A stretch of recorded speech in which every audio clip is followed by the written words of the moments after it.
To be honest, resizing artwork is, well, I don't know, it's pretty straightforward. Especially since Adobe gave us a bounding box around the image. That does make it a whole lot easier.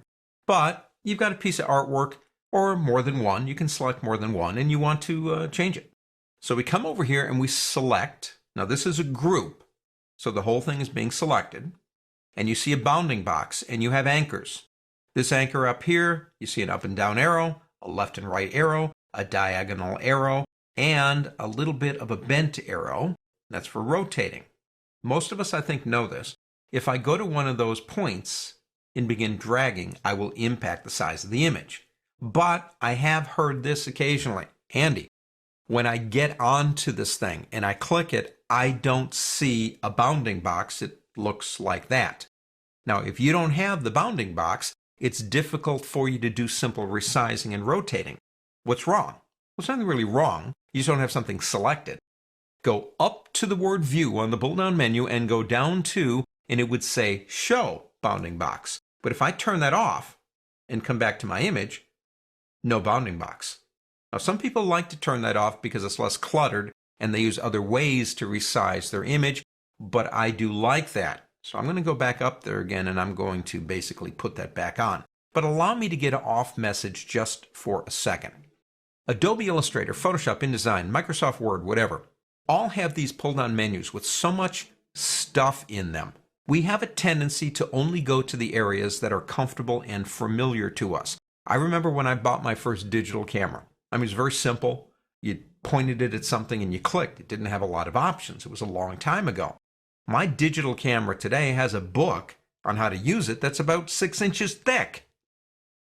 If I had never gotten into that book, I would have not known half the things I can do with that camera. And it's the same thing about these programs.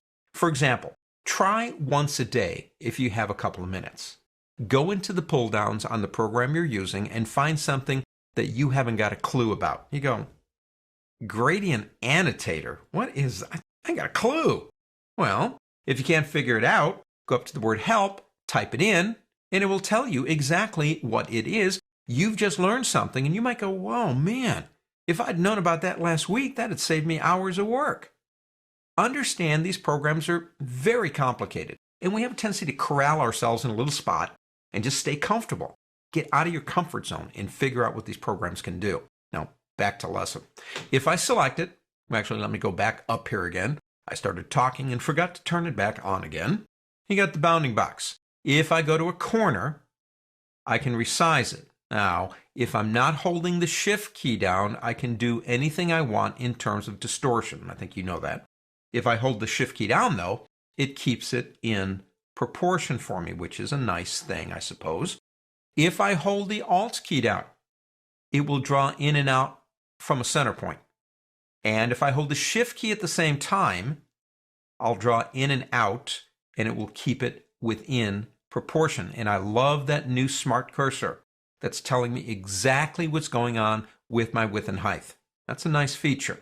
So that's a very common way to resize an image. We have a couple of other ways that I'll show you real quick. One is over here. That's called the scaling tool. It's been there forever. And that's the tool we used a lot before we got the bounding box. So if I select that tool, and you have to have an object selected, you get 2 clicks. One click is where you scale from, and the second click is when you drag and actually do the scaling. So if I click right on his forehead, like right up here, it leaves a target right there.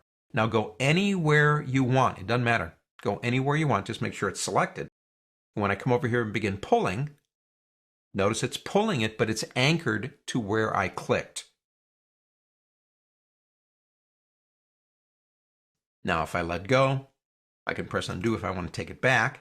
If I want the scaling to go from about the center, I can click here, and then I can come out here again, and now it's scaling in and out from the center. An area we'll cover a little bit later, but I want to show it to you now, is instead of doing it this way, if I come into the object and hold the Alt key down and then click my mouse, it opens up the options for scaling and allows me to do some very creative stuff here. We'll talk more about that later.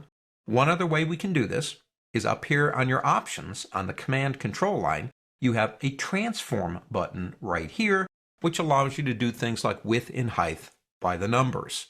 So rescaling an image, it's really not that big of a deal. We do it all the time, but it's an important area to understand how you can work it, how you can control it, and how you can do the best work in the least amount of time. On to the next.